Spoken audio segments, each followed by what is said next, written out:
साथियों नमस्कार, मैं हूं अरविंद शुक्ला। मान लीजिए मैं अभी 2014 में हूं और मैं बहुत सारी चीजों को देख रहा हूं और बहुत सारे लोगों को देख रहा हूं जो खुली आंखों से सपने देख रहे हैं कि काला धन आने वाला है ना। यूसीसी लागू होगा, 100 स्मार्ट सिटियां बनेगी और बुलेट ट्रेन चलने वाली है और और भी बहुत सारे ऐसे सपने थे, अच्छे दिन आने वाले हैं, है ना। बहुत सारी चीजें तो शायद मैं भूल ही चुका हूं, लेकिन जो भी बड़े स्तर की चीजें थी उनमें से एक भी चीज लागू नहीं हुई है। राम मंदिर बनाने की बात भी थी, हालांकि राम मंदिर बना है और लेकिन काला धन, आज सरकार समर्थन करती है कि जो विदेशों में काला धन पड़ा हुआ है वो काला नहीं है। हालांकि यहां से लोगों को ही उठा करके विदेश भेजा गया है, वो एक अलग विषय है। लेकिन जहां पर यूसीसी कानून आना चाहिए था वहां पर यूजीसी का क्या काम है, क्या जरूरत पड़ गई, इस बात को सोचिए साथियों। ठीक है, अब मैं 2026 में वापिस आता हूं और साथियों सबसे पहले यह सोचना है कि मैं कांग्रेसी हूं, बीजेपी हूं, भाजपाई हूं या फिर कोई और जो राजनीतिक दल है, आम आदमी पार्टी से जुड़ा हुआ हूं मैं। साथियों यही वो समस्या है जिस वजह से सामान्य वर्ग के साथ ऐसी स्थिति बनती है और ये एक बार नहीं बनी है। क्योंकि सामान्य वर्ग जो है ना, वो एक सामान्य वर्ग से पहले किसी राजनीतिक दल से जुड़ा हुआ व्यक्ति, प्रतिनिधि नजर आता है। वो चाहे बीजेपी से जुड़ा हुआ हो, वो चाहे कांग्रेस से जुड़ा हुआ हो या अन्य जो भी राष्ट्र में क्षेत्रीय पार्टियां हैं या जो भी नेशनल पार्टियां हैं, है ना। साथियों जब तक हम अपने समाज के साथ पूरी मजबूती के साथ खड़े नहीं होंगे, पहले प्राथमिकता के साथ,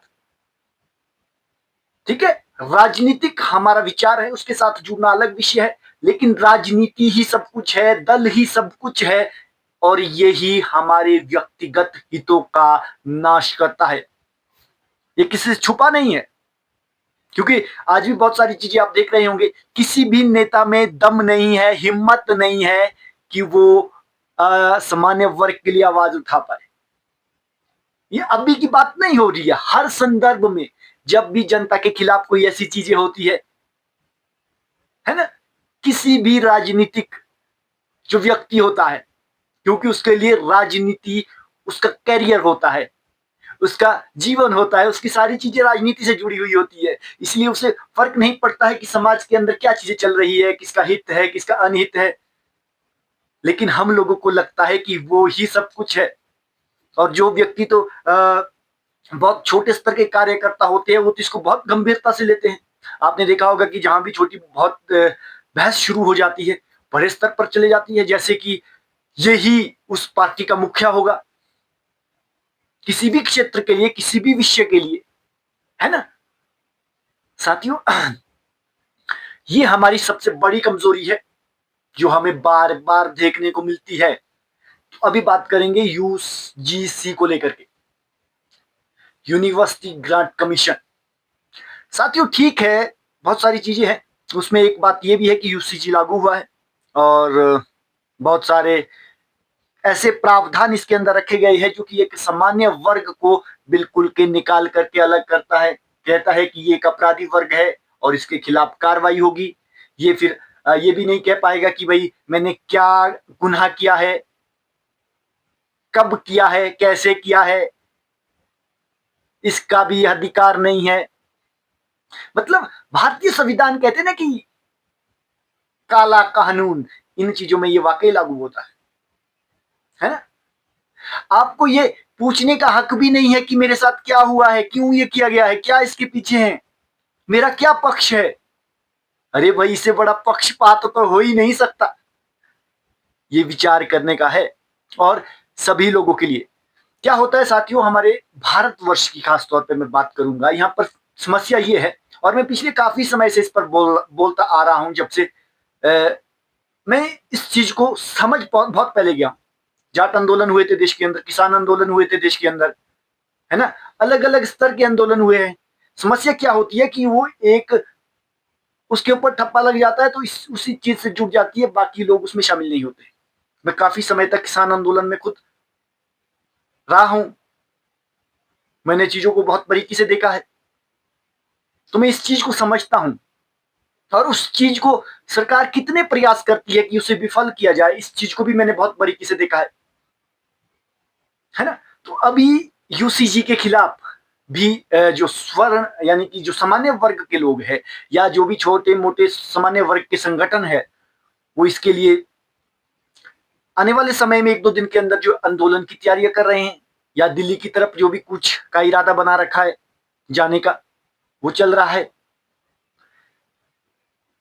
साथियों, इस पर क्या होगा क्या नहीं होगा मैं इस पर नहीं जाने वाला हूं, या ये कानून किस रूप में है, सभी लोगों को पता लग गया होगा कि इसमें समस्या कहां पर है। समस्या सबसे बड़ी ये है कि एक पक्ष की बात ही नहीं सुनी जाएगी और एक पक्ष के लिए ही सारे अधिकार दिए गए हैं, वन साइडेड लॉ, है ना। तो अब साथियों, राजनीति का सबसे बड़ा हथियार होता है फूट डालो और शासन करो। हर चीज को छोटे छोटे हिस्सों में बांट दो, इतना बांट दो कि वो एक दूसरे के साथ ना बैठ पाए, है ना। जब लोग एक दूसरे के साथ बैठ ही नहीं पाएंगे, बात ही नहीं करेंगे, तो फिर अगर कोई राष्ट्र हित के लिए आवाज उठानी हो, जब सरकार ऐसी मनमानियां करती है और कर रही है और भविष्य में और करेगी, जो एक व्यक्ति पर लागू नहीं होगा, पूरे देश पर लागू होगा, लेकिन उस वक्त कोई इकट्ठा ही नहीं होगा। क्यों होगा? क्योंकि हमारी तो आपस में ही नहीं बनती है। जब मेरे विषय पे आपने नहीं सुना, आपके विषय पर मैं क्यों सुनूं? ये सरकार छोटे छोटे तरीके से प्रयोग करती रहती है कि क्या रिजल्ट आते हैं पब्लिक से। आने वाले भविष्य में बहुत बड़े बड़े फैसले लेने वाली है सरकार, बहुत बड़े बड़े फैसले।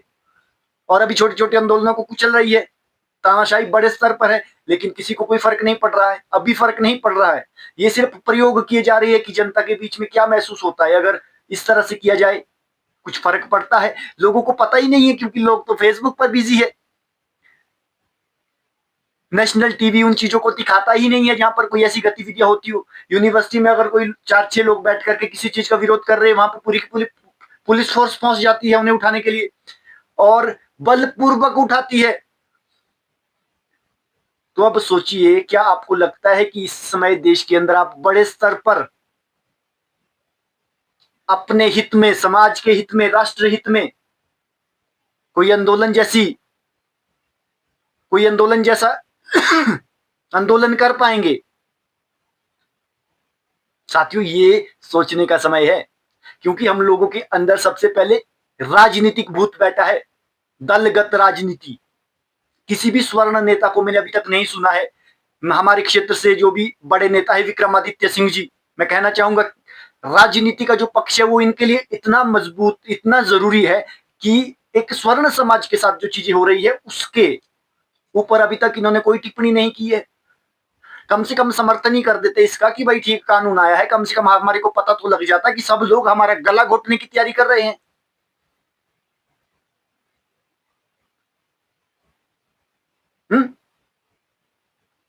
सुक्कू सरकार ने अभी तक कुछ नहीं कहा है, बाकियों को तो सबको सांप सूंघ गया है, वो तो आप मान ही सकते हैं।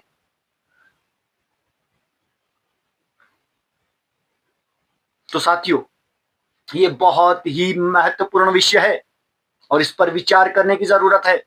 जरूरत इसीलिए नहीं है कि हमारे साथ ऐसा हुआ है, ये सबके साथ होने वाला है, लेकिन जब तक समाज पूरी तरह से टूट टूट कर खंडित नहीं होगा तब तक ये कोई बड़ा फैसला नहीं लेंगे। और तैयारियां चल रही है, बहुत कुछ ऐसी चीजें मुझे जो सूत्रों से पता चल रहा है कि पर्दे के पीछे बहुत सारी ऐसी चीजें चल रही है जो भविष्य में होने वाली है। बहुत ऐसे फैसले होंगे जो पूरी ही पब्लिक के खिलाफ होंगे। तो इसीलिए इस चीज का विरोध करना बड़ी बात नहीं है, फेसबुक पे रील डालना बड़ी बात नहीं है, ग्राउंड पर उतर करके पूरी मजबूती के साथ इसका विरोध करना होगा। मुझे तो लगता है कि SC ST OBC को भी विरोध करना चाहिए जो इसका समर्थन कर रहे हैं। मैं आपको इस बात के लिए विशेष तौर पे कहना चाहूंगा, मैं बहुत सारी चीजों को पिछले दिनों से देख रहा हूं, इस चीज से जुड़े हुई चीजों को नोटिस कर रहा हूं। तो बहुत सारे लोग ऐसे हैं जो खुद को आज के समय में SC ST का के रूप में मानते हैं, लेकिन उनका जो वैचारिक मत है वो ईसाई पक्ष की तरफ ज्यादा है। यानी बहुत सारे मैं देख चुका हूं लोगों को जो इस पर बड़े तौर पर पोस्ट कर रहे हैं या बात कर रहे हैं। पता चल रहा है कि वो लोग वास्तविक तौर पर ईसाई बन चुके हैं। उन्होंने ईसाई धर्म एक तरह से अपना लिया है, लेकिन फिर भी जो ये आजकल आप देख रहे होंगे कि स्वर्ण समाज के खिलाफ बहुत सारी गलत चीजें या गलत नैरेटिव फैलाए जा रहे हैं। साथियों, अब इनकी संख्या कम नहीं है आज के समय में जो ईसाई बन चुके हैं या फिर जो किसी दूसरी चीज को सपोर्ट कर रहे हैं बजाय सनातन के। ये लोग इसीलिए विरोध नहीं कर रहे हैं, यहाँ पर ये बात समझने की है, स्वर्ण बनाम दलित बनाने की कोशिश नहीं की है। तो सिर्फ एक जो चीज नजर आ रही वो है विरोध सनातन संस्कृति का हो रहा है। वो लोग मानसिक तौर से या तो ईसाई समर्थक बन चुके हैं या फिर इस्लाम समर्थक, जो धर्म परिवर्तन वाला बहुत बड़े रूप में देश के अंदर चल रहा है, जो बहुत काली प्रवृत्ति है लेकिन चल रही है। उसके ऊपर सरकार बिल्कुल मौन धारण किए हुए है, उस पर कोई कार्रवाई नहीं कर रही है। अब तो मोदी शाह को स्वर्ण समाज से अधिक वोट बैंक मुस्लिम समाज में नजर आता है। इसीलिए उनके लिए बहुत सारी ऐसी सुविधाएं जो भी हम पिछले समय से देख पा रहे हैं हो रही है, लेकिन स्वर्ण समाज को बिल्कुल ऐसा कर दिया है कि 8-10% वोट है, क्या ही बन पाएगा है। तो साथियों, ये बहुत बड़ी समस्या है। होना चाहिए था कि यूसीसी आता, हो क्या गया कि यूजीसी आ गया। तो साथियों, राजनीति जो होती है ना, ये सबसे राजनीति अपने आप में बहुत पवित्र चीज है, लेकिन इसको प्रयोग करने वाले लोग इसको बहुत अपवित्र कर देते हैं। तो इसीलिए इस पर विशेष तौर पर सोचने की जरूरत है और इसका विरोध सिर्फ सोशल मीडिया पर करे उससे अच्छा है कि आप जमीन पर उतरकर इसका विरोध करें। जय श्री कृष्ण।